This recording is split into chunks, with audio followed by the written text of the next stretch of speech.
In this video, I'm going to walk you guys how to actually build self-confidence. Contrary to popular belief, yelling at yourself in the mirror is not going to do it. It might help you initially, but I find that for most people, it's just going to make you incredibly delusional. Being self-confident is basically this, or building self-confidence is basically like this. The way you build self-confidence is by keeping the promises that you make to yourself. That's it. Meaning, if you say you're going to get up at 5 o'clock in the morning and do exercise, then that's what you're going to do.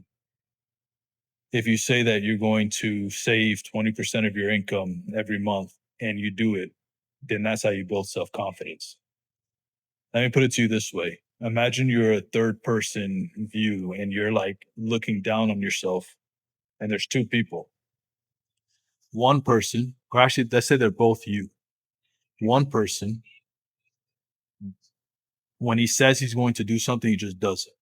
So if he says, I'll be there at 6 p.m. to help you move, then he shows up.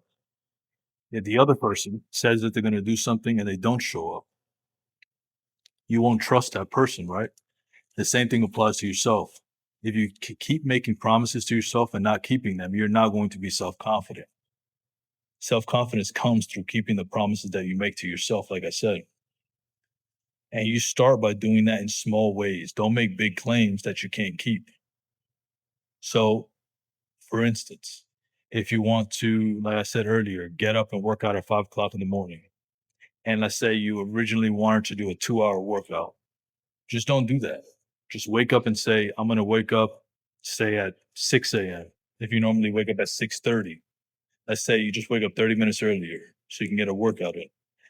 Wake up at 6, and for the workout, just do 100 push ups. It doesn't have to be in one sitting, or sorry, in one set. You could do it in 5 sets and do 20 repetitions each. If that's too much, do 50. The point is that you want to build confidence.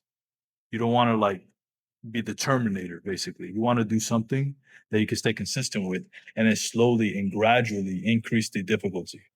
That way, you increase your confidence as you increase your strength. You increase your confidence as you increase your savings and investments.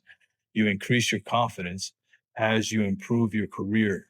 So all those things matter in the long run. So if you expect to live for another 50 years, what's the rush? If you're just getting 1% better every year, sorry, every day, not every year, that's horrible. 1% better every day, that means you're getting 365% better every year. That means that you're getting about 3.5x times better every year just by getting better 1% every day. That's what I recommend you guys do if you want to build confidence. Little by little by little. That's literally it. So, for example, if you work in sales, if you want to improve your sales, then get on more sales calls. That's it.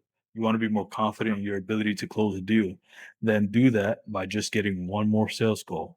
So, hypothetically, or not hypothetically, but based on what most people close at, you reach out to 100 people, depending on how you reach out to them. Let's say you do cold calls. It's going to be around 3% of people are actually going to follow through and do an appointment. So you call 100 people.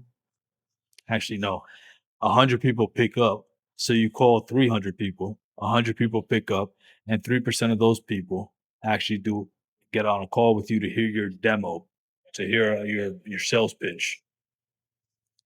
If you want to get better, increase that number, increase the top number, and then you're going to slowly get those numbers up.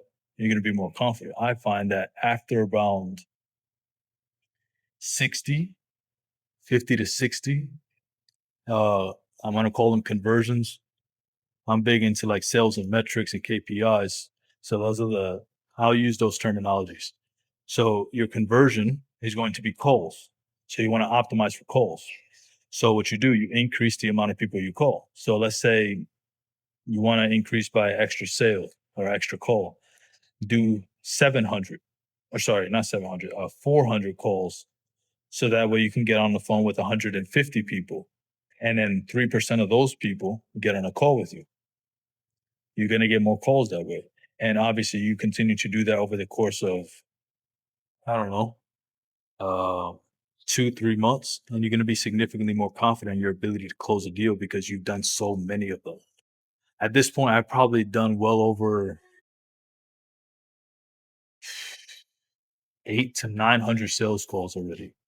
So I feel very confident in my ability to close a deal. I close at like 30%, easily at 30%, sometimes 50%. But on the conservative end, I'd say 30. That's how you build confidence.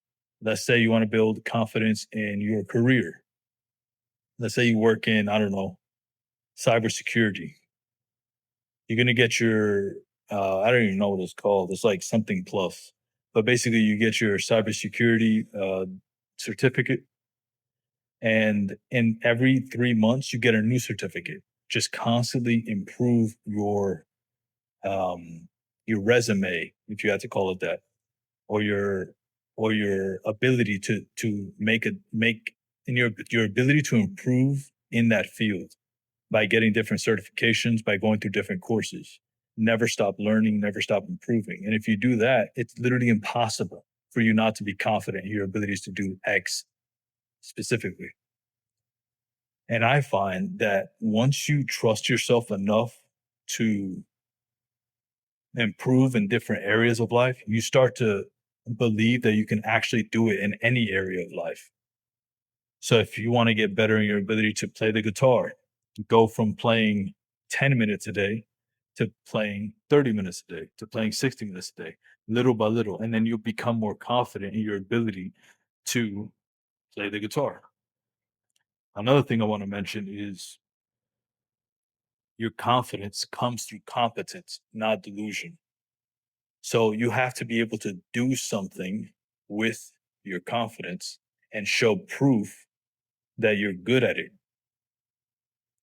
And the reason I say that clear distinction is because unless you're actually getting results with this confidence that you're building, it's not confidence, it's delusion.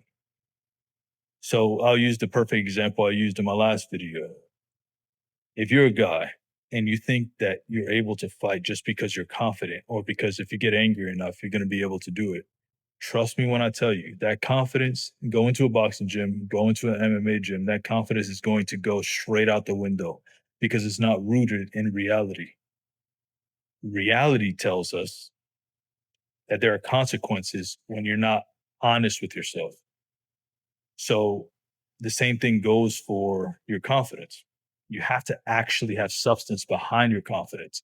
It can be delusion, because if you do it through a delusional state of mind, you're going to suffer because you're going to be exposed for what you are.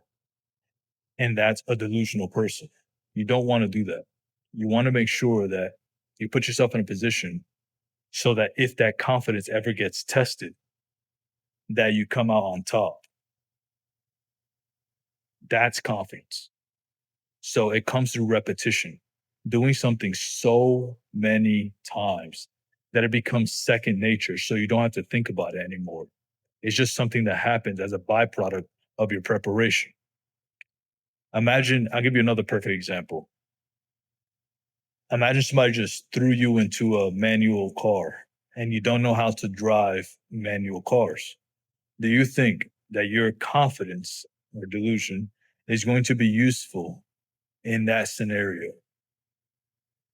Obviously, the answer is no. It's not going to be useful because your confidence is not rooted in competence, because competence only comes through repetition and improvement. So make sure that when you're building your confidence, that you ask yourself this question: am I being delusional, or